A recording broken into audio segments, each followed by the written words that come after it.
Forget gurus. Forget anyone claiming to be an online business expert without going through the challenges of entrepreneurship themselves. The Real Money, Real Business podcast is here to prove the best insights in online business comes from your fellow online business builders. We dig into stories of entrepreneurs selling their business on the Empire Flippers marketplace so that you can learn how they made their business profitable, how they overcame obstacles, and what lessons they learned in their online journey. If you want to take your business and your knowledge to the next level, you've come to the right podcast. Let's get started.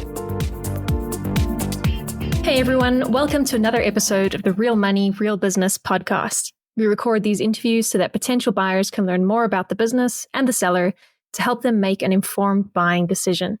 If you would like to learn more about this business, including details like what type of business it is, how much revenue and profit it makes, and all of the assets included with the business, simply visit empireflippers.com/marketplace and search for this business's listing number, which you can find in the video thumbnail and in the description. Or if you're watching this on YouTube, you can click the link in the description to go straight to the listing. So without further ado, let's get into this interview. First up, let's learn a little bit about you. Can you tell us about your background in building and running online businesses? This is actually my first online business, so I don't have any background prior to that. I'm actually a full-time realtor, and I really wanted to get into Amazon and start learning the process and seeing how I could build a brand. And this is actually the first brand that I started, and then Arctic Neck Relief, and then I actually also started dialysis clothing, which was a little bit more of like a passion product idea that I had. I'm actually a post-dialysis and post-kidney transplant patient, so I wanted to create a product around my experience. So that's why I also started that brand. But most of the focus and most of the revenue from this business is from Arctic Neck Relief, and I'm excited to talk about more further. But to answer the question about my background in building Amazon brands and online businesses, I didn't have any prior experience. This is my first one, and I look forward to helping answer any other questions. Why are you selling the business now instead of keeping it and growing it further? Attempting to sell the business for the main reason I want to start a new brand, and the products to create that new brand idea are custom, so they take a lot of capital. And I feel like if I sold these business, it would give me the appropriate capital I need to really start and be successful in my next brand idea. And I also think my personality and my skill set is a little bit, I think I'm a little better at managing new ideas and implementing those ideas. And I kind of enjoy it better versus like growing a business to the next level. I feel like that's kind of the skill set that I lack a little in detail of like inventory management and certain other things that are necessary when a business is kind of at this stage where I'm at right now. To answer the question, but my main focus is to use the capital to fulfill these product ideas that I have for the next brand. Can you describe the amount and the type of work that you do on this business to maintain it? Currently, I'm spending about 5 to 15 hours a week, I would say, on the business every day. And I don't even have to do this every day, but I'm really just trying to continue growth on the keywords that I'm trying to rank for my top selling products, and also just grow the new products that I've launched and try to just continue rank and make sure customers are happy, looking at customer reviews and communicating with my supplier for new inventory, and just looking at data points and seeing what I'm doing well at, what I need to improve with, if I'm getting returns, why I'm getting returns, for example, and maybe adjusting like my sizing chart or pictures to help people understand what they're, purchasing. So I reduce returns and trying to just rank higher on the main organic keywords. So that's mostly the time that I spend on it. And obviously I'll be available to answer this question in more detail. So if you were to keep this business, what are some of the ways you would try to grow it? If I were to keep the business and not sell it, I would definitely keep the focus on growing my main seller, the cold therapy compression ice sleeve, and trying to be the top selling product in that space. The market share on Helium 10 with the top 2 sellers is really pretty amazing. And I think if the trend continues and my sales keep going up, I do think like a year or two from now, I will just continue to take market share from those competitors.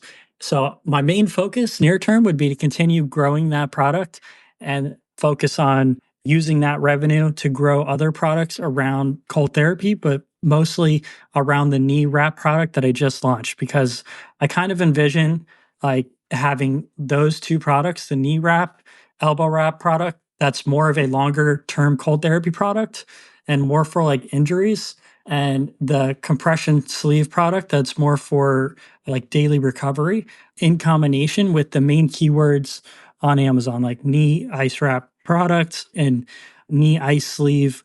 So if someone types in those keywords, I have two products that are ranked very high and increase my likelihood of people seeing brand recognition and purchasing one of the two products. So I kind of envision those two products piggybacking off of each other. And meanwhile, I also have a head and neck product that's really good for migraines, same material as the ice sleeve. And then I also just launched a hand product. I haven't launched it yet, but I'm ready to go. Inventory's on the way to Amazon in about 2 weeks from now. I would just continue to add products that are similar in the cold therapy recovery injury space and try to just keep improving on like having a cohesive like rank with those products and brand recognition when people search for cold therapy products. And over time, I think I would have enough growth with Amazon to maybe hire an agency to help bring traffic from like TikTok or Instagram, for example, that I'm not familiar with those venues, to try to get more exposure to Amazon. That's the answer to the question for like the Arctic Neck Relief brand. But for the dialysis clothing brand, I think there's a lot of other similar products that are related to dialysis clothing and also chemotherapy clothing that could piggyback off of each other and have a similar mindset. That's a brief answer, and I would gladly help answer any further questions about continued growth. But the main focus, I think, would just be continue market share in those products and try to build kind of a dominance on Amazon for those few keywords. Right. And what would you say are the biggest risks with this business that buyers should be aware of? I think the biggest risk with this business at the moment is moving too slow and running out of inventory. And that's really been my biggest mistake in growth, and just managing inventory. But it's a good problem to have, to sell out of inventory. But as a new seller, new online seller as well, I didn't have the skills necessary to really manage inventory appropriately. I think the risk is just moving too slow and letting these other competitors get a bigger growth in the market. And I think the time's now to really become a brand recognition for this type of ice pack. How much support are you willing to offer the buyer who acquires this business? I think 60 to 90 days would be sufficient, but if the buyer needed more time, I'm here, I'm available, and would love to see the brand succeed beyond my abilities and expectations. So I'm always available. I think 60, 90 days would be plenty of time, but if the buyer needs more time, I'm here for sure. Are you open to negotiating something like an earn-out agreement? I prefer to pursue a straightforward sale without contingent payments, but I'm open to hearing all opportunities. Okay, final question. If you had to put yourself in the shoes of a buyer, why is your business a business worth buying? I think the business where it's at today has a lot of growth available with the products that are already existing. And I think with the right buyer who can bring more exposure to the Amazon pages from outside social media pages, I think could grow it a lot further. And there's a lot more market share with the products that exist. All right, everyone. Thanks for listening. To learn more and see if this business is still for sale, head over to empireflippers.com/marketplace and search for this business listing number, which you can find in the video thumbnail and description. Or if you're watching this on YouTube, click the link in the description to go straight to the listing.